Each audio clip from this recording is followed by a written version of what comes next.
ยิงกับสลินเนาะที่แล้วพอยหุ้มอยู่หน้าเสาเอิญเนาะไปกันสาวสบายดีทุกคนไป3 คนคือเก่า3 สาวแล้วไปคุมไม่ได้จะเป็นผู้เขินสลิน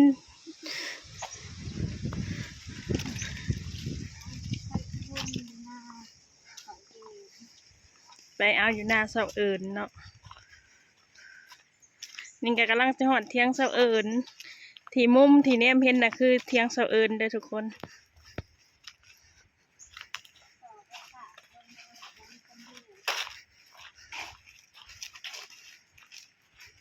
กำลังจะหอดเที่ยงเสาเอิญ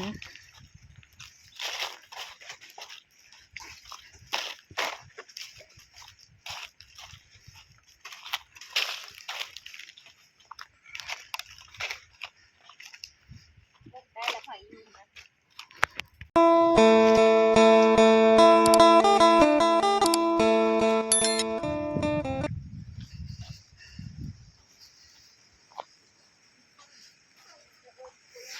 หอดแล้วหอดเที่ยงนาเสะเอิญเดี๋ยวพี่น้อง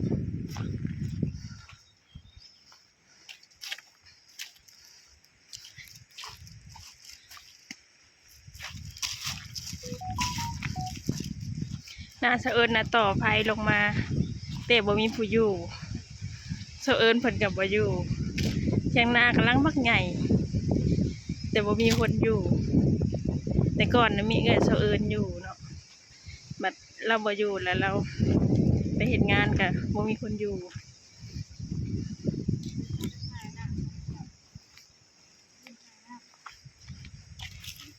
เที่ยงนาเสะเอิญเองหลังบักใหญ่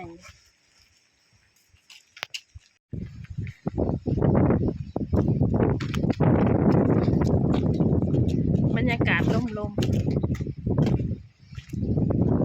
เองทุกคนวันนี้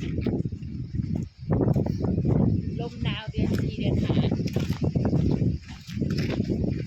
บรรยากาศกันแรงทั้งแรงทั้งลม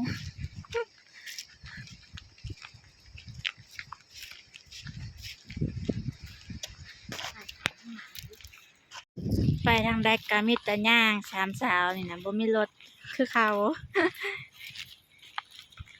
ไกลไปได้กันได้ย่างชาวบ้านนอกกันประมาณนี้เดี๋ยวคุณ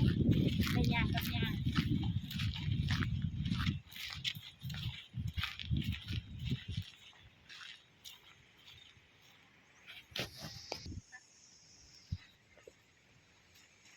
ลม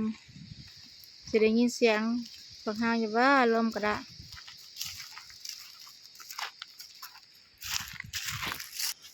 มาหอดก็ค่อยอีหุ่มแหละ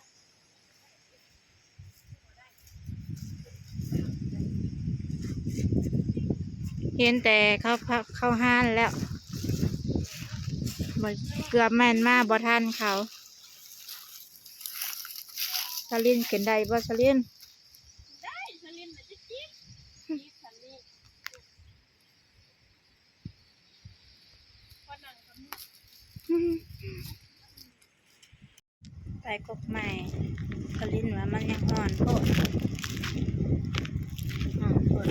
กินบ่แซ่บนะ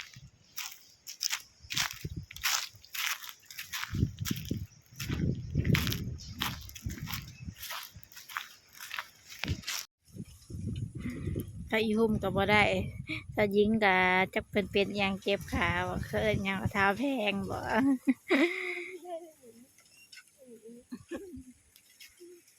เห็ดโบเป็นเนาะค่ะผู้ลังคนน่ะก็หาข้องแก้ถ้าอีหุ่มมันก็ได้ไปก็ได้ก็มีแต่ข้าวบักเอา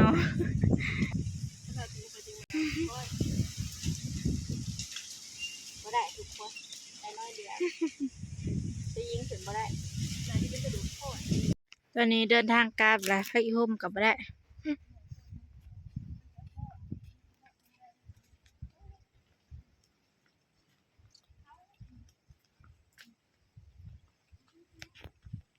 ไปอีหุ่มมันนี่ก็บ่ได้ฉันพี่น้องเลยได้เดียวนะไปก็ได้ก็มีแต่ข้าวห้านเอาแต่บ่ได้จ้ะคลิปนี้เขาจะไว้สำนี้นะพี่น้องไปอีหุ่มก็บ่ได้ขอตัวลาไปก่อนบ๊ายบาย